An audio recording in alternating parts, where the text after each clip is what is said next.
ایک بار ایک بنگی بادشاہ کے محل میں صفائی کر رہا تھا۔ صفائی کرتے ہوئے بنگی کی نظر ملکہ پر جا پڑی تو وہ پہلی نظر میں اس پہ فدا ہو گیا، لیکن بنگی نے اپنی حیثیت اور ملکہ کی حیثیت میں فرق دیکھا تو سر جھکائے وہاں سے چلا گیا۔ پر دل تھا کہ جو ایک ملاقات کی حسرت میں تڑپ رہا تھا۔ عشق کی بیماری نے جسمانی بیماری کا روپ لیا اور وہ بستر پر پڑ گیا۔ بنگی کی بیوی بھی اس ساری حالت سے واقف تھی۔ بنگی کی خراب حالت کی بنا پر اس کی بیوی اس کی جگہ کام پر لگ گئی۔ کئی دن تک جب بنگی ملکہ کو وہاں نظر نہ آیا تو ملکہ نے اس کی بیوی سے پوچھا۔ بنگی کی بیوی یہ سوچ کر گھبرا گئی، اگر ملکہ کو اصل بات بتا دی تو نہ جانے ہمارا کیا حال ہوگا۔ لیکن ملکہ نے اس کی گھبراہٹ جانچ کر اسے اعتماد میں لیا اور حقیقت پوچھی۔ بنگی کی بیوی نے وہ ساری صورتحال ملکہ کے سامنے بیان کر دی۔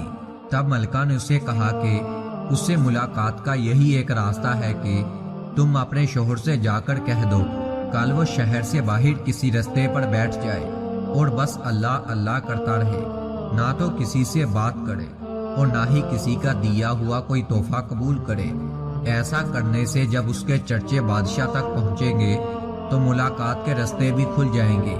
ملکہ کا پیغام سنتے ہی بنگی کی جان میں جان آ گئی اور وہ گداؤں کا بیس بدل کے ایک راستے پر جا کر بیٹھ گیا اور اللہ اللہ کا ورد شروع کر دیا۔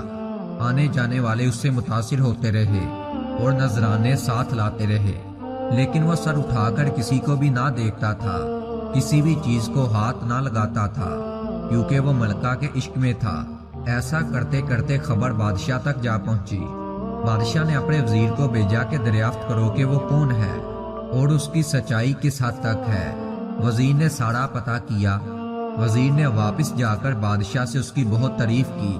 لوگ نذرانہ پیش کرتے ہیں لیکن وہ کسی بھی چیز کو ہاتھ نہیں لگاتا، وہ لالچی نہیں ہے، وہ بس اپنے آپ میں مگن ہے۔ اس بادشاہ نے یہ سنا تو فیض پانے کی غرض سے خود چل کر اس کے پاس گیا۔ جب ہر طرف اس کے چرچے ہونے لگے تو ملکہ نے بادشاہ سے اس نیک انسان کی زیارت کی خواہش ظاہر کی۔ بادشاہ نے اسے اجازت دے دی۔ اسی اثناء میں جب بنگی کو اس بات کا احساس ہوا کہ اب تک وہ دل سے نہیں صرف ایک دنیاوی مقصد کے تحت ہی اللہ پاک کے نام کی تسبیح کر رہا تھا، وہ جھوٹا ہے، لیکن پھر بھی اللہ کی رحمت اس پر اس قدر ہے کہ لوگ اس کے سامنے جھک رہے ہیں۔